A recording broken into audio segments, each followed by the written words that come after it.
एक बहुत गरीब किसान था। वह अपनी बेटी के साथ एक छोटी सी झोपड़ी में रहता था। उसके पास खेती करने के लिए इतनी कम जमीन थी कि उसकी फसल को बेचकर उसे बिल्कुल थोड़े से रुपए मिलते थे। उन रुपयों से वे लोग ठीक से खाना भी नहीं खा पाते थे। वह राजा के पास अपनी समस्या लेकर गया। राजा दयालु था। उन्होंने किसान को अपनी जमीन में से कुछ जमीन दे दी खेती करने के लिए। उन्होंने कहा, यह जमीन तो हमारी ही रहेगी, लेकिन उस पर उगने वाली फसल तुम्हारी होगी।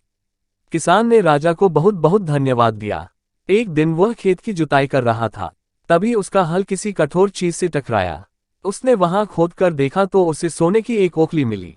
किसान ईमानदार था। उसने अपनी बेटी से कहा, हमें यह ओखली राजा के खेत से मिली है।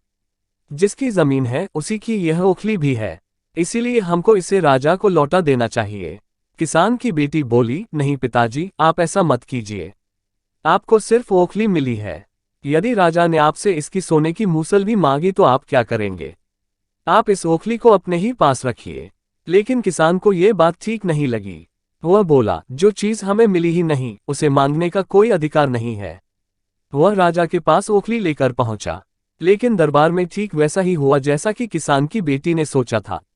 राजा ने सोचा कि किसान ने लालचवश मूसल अपने पास रख ली है। किसान बेचारा सोने की मूसल कहां से लाकर देता। नतीजा ये हुआ कि किसान को जेल में डाल दिया गया। जेल में न उसे ढंग से खाना मिलता था न पानी। किसान को ऐसी गलती की सजा दी गई थी जो उसने की ही नहीं थी। वह खाए पिए बिना निढाल हो गया। लेटे लेटे वह रोता रहता था और कहता था, बेटी की बात मानी होती। काश मैंने अपनी बेटी की बात मानी होती। एक दिन राजा ने उसे ऐसा कहते हुए सुन लिया। उन्होंने किसान से पूछा कि वह ऐसा क्यों कह रहा है। तब किसान ने राजा को पूरी बात बताई। राजा को अपनी गलती का एहसास हुआ। किसान को तुरंत छोड़ दिया गया।